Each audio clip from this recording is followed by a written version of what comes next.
Al-Fatihah.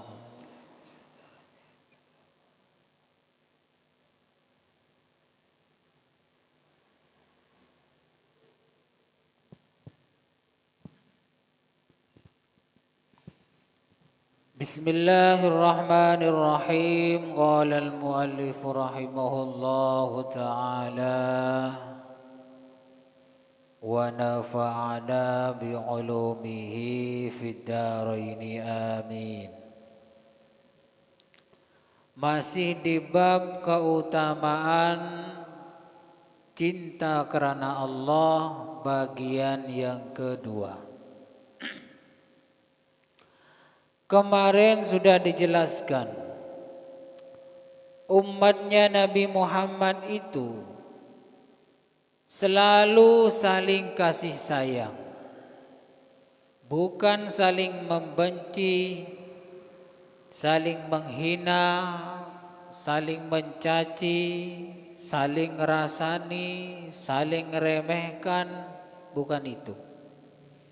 Terus bagaimana kalau kita sudah melakukan hal-hal yang tidak baik tadi, ya dirubah kalau ingin jadi diakui oleh diakui umatnya Nabi Muhammad, harus dirubah. Kalau tidak berubah, ya tidak tahu nanti diakui atau tidak oleh Nabi Muhammad nanti sebagai umatnya.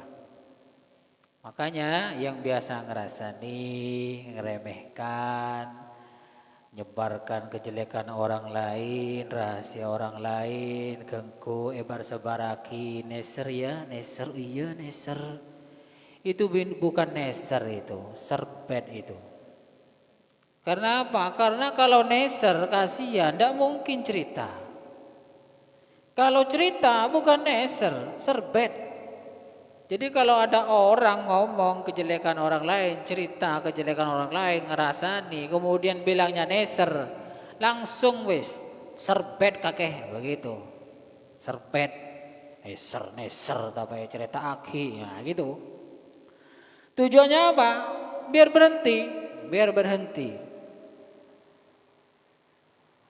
Makanya kita ini kadang cuman luarnya saja seperti orang soleh solihah, tapi pembicaraannya, bibirnya, tingkah lakunya tidak menunjukkan saling kasih sayang sesama umatnya Nabi Muhammad sallallahu alaihi wasallam, saling menjegal, saling menjatuhkan dan lain sebagainya.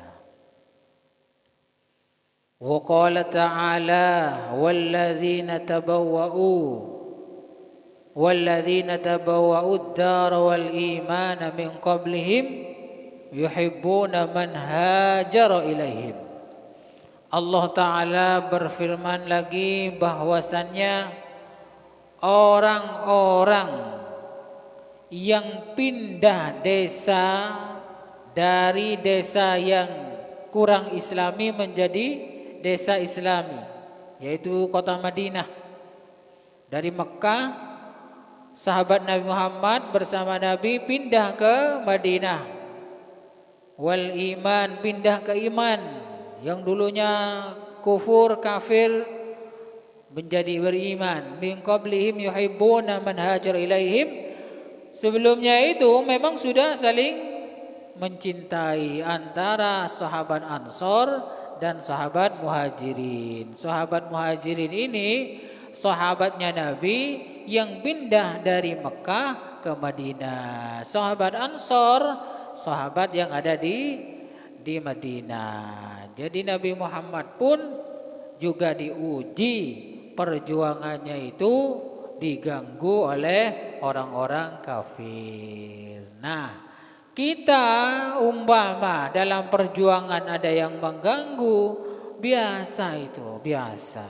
Itu memang sudah lumrah, namanya perjuangan, pasti ada gangguan. Kalau katanya almarhum Kiai As'ad Situbondo, kalau ndak mau berat, repot, ndak usah berjuang, tidur saja ya. Perjuangan memang begitu, perlu pengorbanan, perlu berkorban tenaga, pikiran dan lain sebagainya.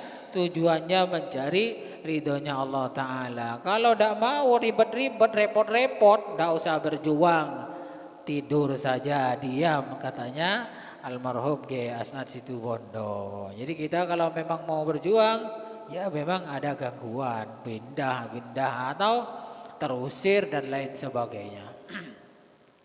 Tapi yang penting sebagai umatnya Nabi Muhammad harus saling kasih sayang, tidak boleh saling mencaci, saling membenci, saling mengganggu, tidak boleh. Kalau masih melakukan hal seperti itu, nah pertanyaannya nanti, akankah kita ini diaku umatnya Nabi Muhammad kalau masih saling mencaci, menghina, mengganggu, membuat orang lain tidak nyaman, membuat orang lain tidak enak?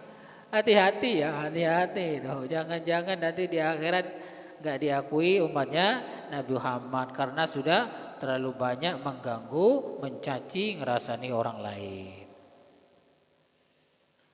Hadis yang pertama, wa an Anas radhiyallahu anhu anin Nabi sallallahu alaihi wasallam qala. Perhatikan ini baik-baik, mudah-mudahan kita masuk di hadis ini. Salasun man kunna fihi wajada bihinna halawatal iman. Ada 3 tanda apabila ada di orang, ada di seseorang, dia akan merasakan manisnya iman. Jadi ketika 3 tanda ini dirasakan oleh seseorang, pasti dia sudah merasakan manisnya iman. Apa itu? Ayyakunallah wa rasuluh ahabba ilaihi mimma siwahuma. Orang itu akan merasakan manisnya iman apabila satu, yang pertama dia menganggap Allah dan Rasulnya lebih dicintai daripada yang lain. Ini sudah pasti dia merasakan manisnya iman. Kalau Allah dan Rasulnya yang diutamakan, pasti dia merasakan manisnya iman. Apa maksudnya ini? Cinta itu bukan hanya di bibir, tapi juga dilaksanakan, diaplikasikan, dilakukan. Apa yang diperintah oleh orang yang kita cintai, ya dilakukan. Kalau cinta kepada Allah dan Rasulnya, semua perintahnya dilakukan, semua larangannya dijauhi. Nah, kalau kita umpama ini kewajibannya dilakukan, maksiatnya lancar. Nah, ini berarti cinta kepada Allah dan Rasulnya itu setengah-setengah, masih cinta yang lain juga. Hatinya tidak satu, paling dicintai itu adalah Allah dan Rasulnya, tapi yang lain. Ketika urusan dunia dan akhirat berhadap-hadapan, bawahnya siapa, apa yang didahulukan? Nah, di sini juga cinta kita ini sedang diuji, cinta kepada Allah dan Rasulnya atau yang lain. Yang kedua, wa ayyuhibbal mar'ah la yuhibbuhu illa lillah. Mencintai seseorang, tidak mencintai seseorang kecuali karena Allah Ta'ala. Ini cinta kepada orang lain itu karena Allah Ta'ala. Ini tanda yang kedua, orang tersebut mempunyai rasa manisnya iman. Yang kedua adalah mencintai orang lain hanya karena Allah Ta'ala, bukan karena pemberiannya, bukan karena jabatannya, bukan karena harapan-harapan yang ingin diberikan. Nah, pokoknya lillahi ta'ala. Mau dikasih monggo, enggak dikasih juga monggo, tetap cinta. Mau dibenci monggo, mau dipuji juga monggo, tetap cinta. Yang ketiga, wa ayyukraha ayyauda fil kufri ba'da an anqadahu Allah minhu kama yakrahu ayyaqudha ayyaqdhafa finnar ayyuqdhafa finnar, muttafaqun alaih. Yang ketiga adalah dia tidak mau kembali lagi kepada kufur sebagaimana Allah Ta'ala sudah selamatkan dia dari api neraka. Jadi tidak mau lagi kepada kekafiran. Kalau sudah masuk Islam baru itu namanya orang merasakan manisnya iman. Jadi tidak, tiga tandanya ya. Pertama, Allah dan Rasulnya lebih diutamakan, lebih dicintai. Nomor dua, tidak cinta kepada orang lain kecuali karena Allah Ta'ala.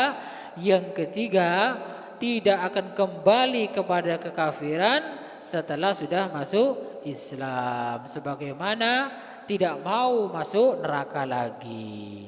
Begitu. Ini namanya tanda-tandanya orang yang merasakan manisnya iman. Kalau kita belum ada tanda-tanda ini, ya bisa dipastikan imannya masih kelas TK ya.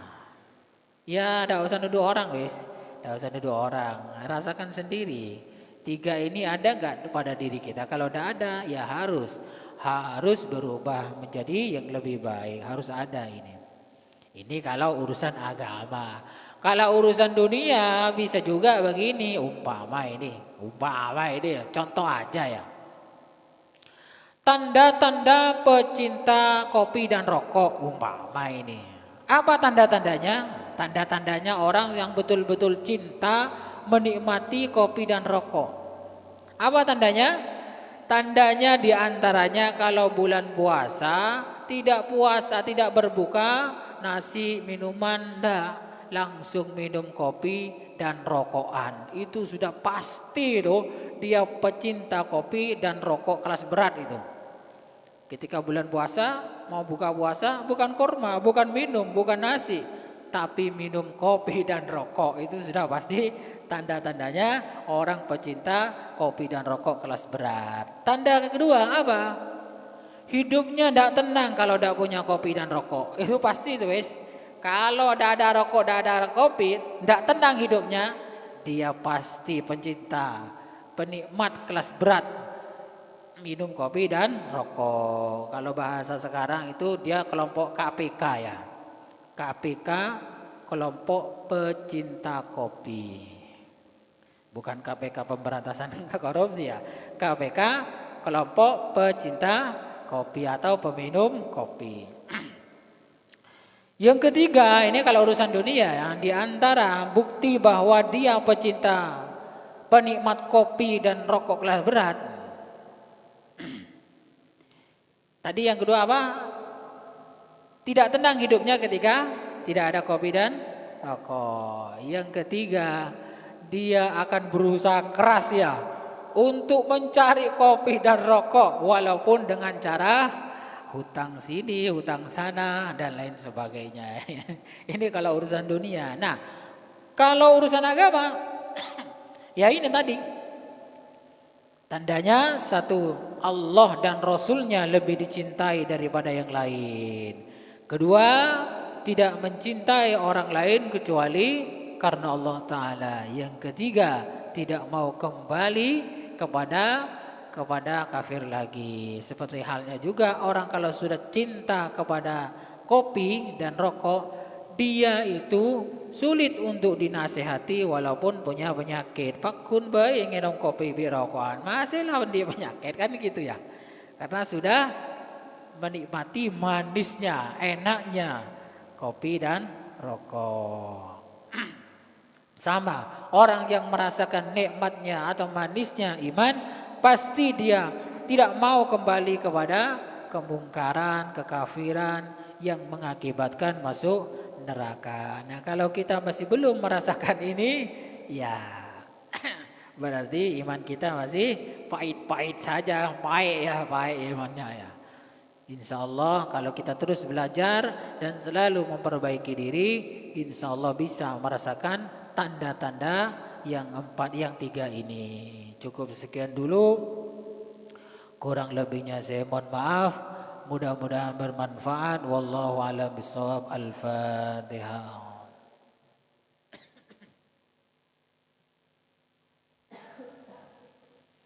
Assalamualaikum warahmatullahi wabarakatuh.